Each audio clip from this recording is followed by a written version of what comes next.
And we see that, well, we'll go to verse number 8. And it fell on the day that Elisha passed to Shunem, where was a great woman, and she constrained him to eat bread.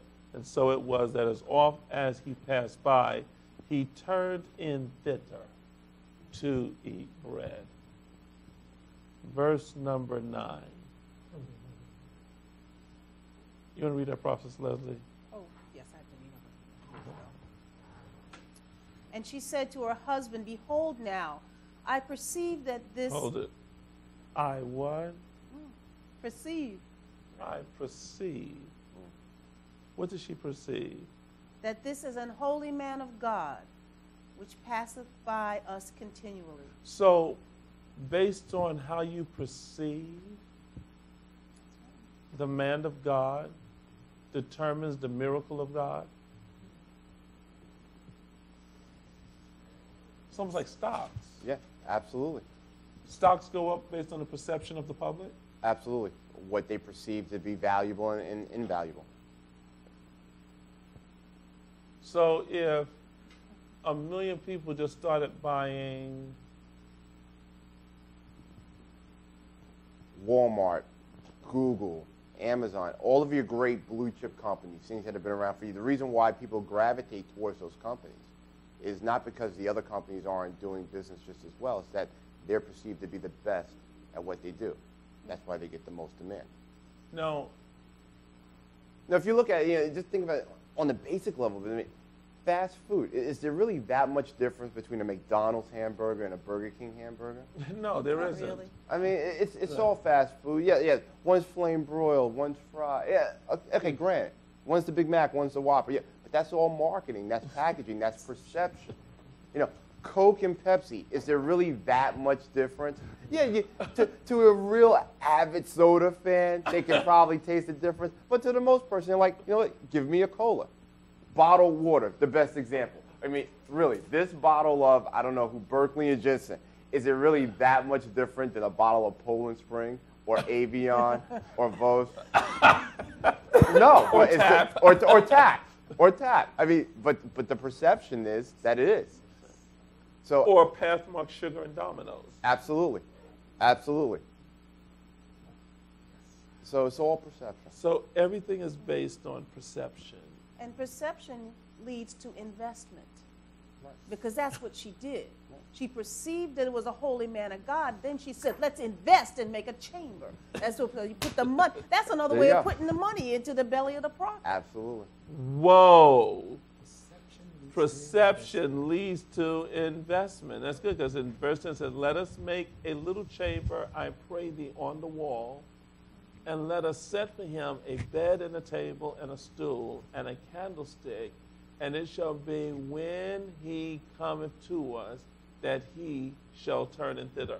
And Oh my God. Director Bell, we need to get those cameras up there so they can see that open space, because they told me they will have this finished in 3 weeks.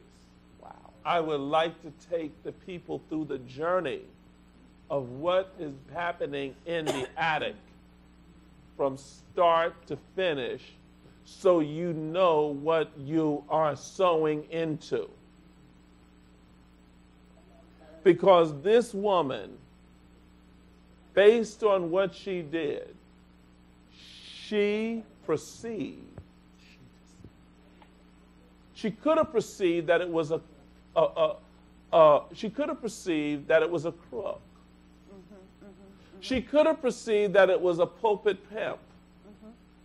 Come on. And both of those perceptions would have got her a different return on the investment, which would have been no miracle. Right.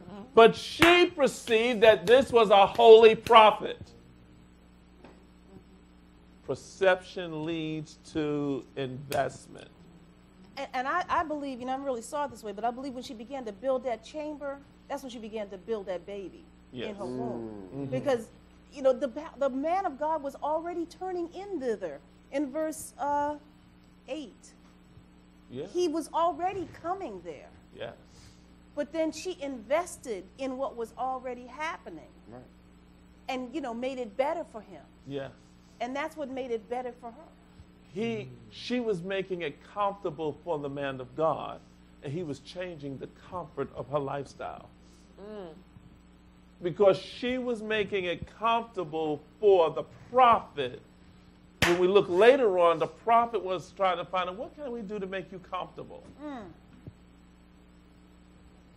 What word do I need to speak to make you comfortable right now? Right. You just sold a $10,000 seat. I need to make you comfortable. Let me see. What can we do? Do you need to be known before men? No. What do you need to be made comfortable? Well, you know, I really just wanted to get this business up off the ground. Okay, that's it. Thus saith the Lord.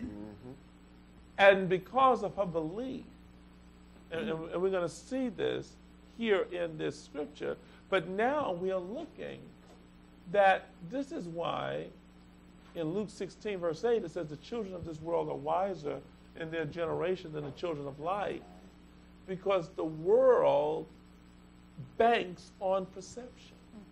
You mean there are people making investments tomorrow, Broker Ben Davis, based on perception? Oh, absolutely.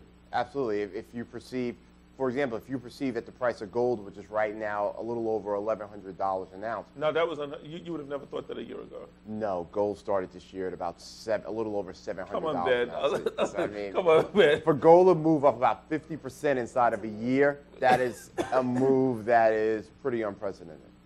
But we talked about this. We did. We talked about. Listen, we talked. I'm gonna look at Prophet Leslie. We talked about this. I had graphs.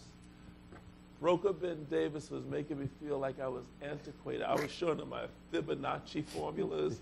I was doing my reports, and I had to do some research stuff on gold. And I said, you know, we're looking at the graphs tracking, and I was doing some other specific stuff.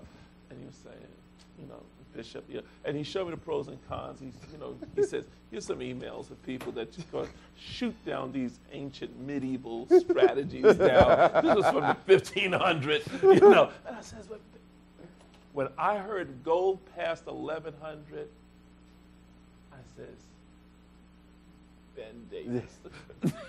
Yes, absolutely. Absolutely. So when gold was 700, we should have really bought gold. Yes.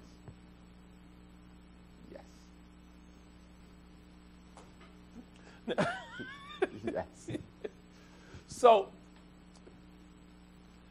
there are people that will put things on paper, and based on what's on a paper, people could throw millions or billions of dollars behind the perceived value of what this can create. Oh, absolutely.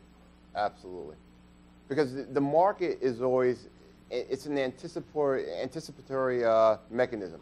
You're anticipating something happening. You're anticipating some sort of growth, whether it's in technology or telecom or precious metals like gold. You're anticipating some sort of growth. So you're actually putting money behind what you have on paper, thinking that it'll be more in the future based on what you have on that paper. Whew. Yeah, and that's the faith. My God. This is amazing. So if people would just change their perception, they can get rich. Yeah, they can definitely change their reality. I mean, it all begins. You have to have some sort of picture in your mind of either where you want to be or what you want to do or how you want to do it.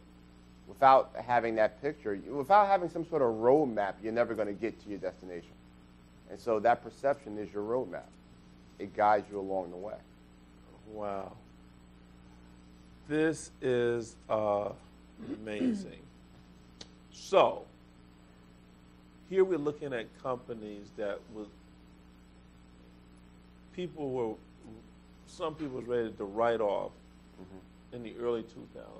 Oh, absolutely. That are thriving now in 2009. Absolutely. Just taking off. Perceive the leaders. Social network, Google. How did Google beat Yahoo? Explain that. I mean, Google came out, they saw what Yahoo did, and they took their model and made it that much better. they made search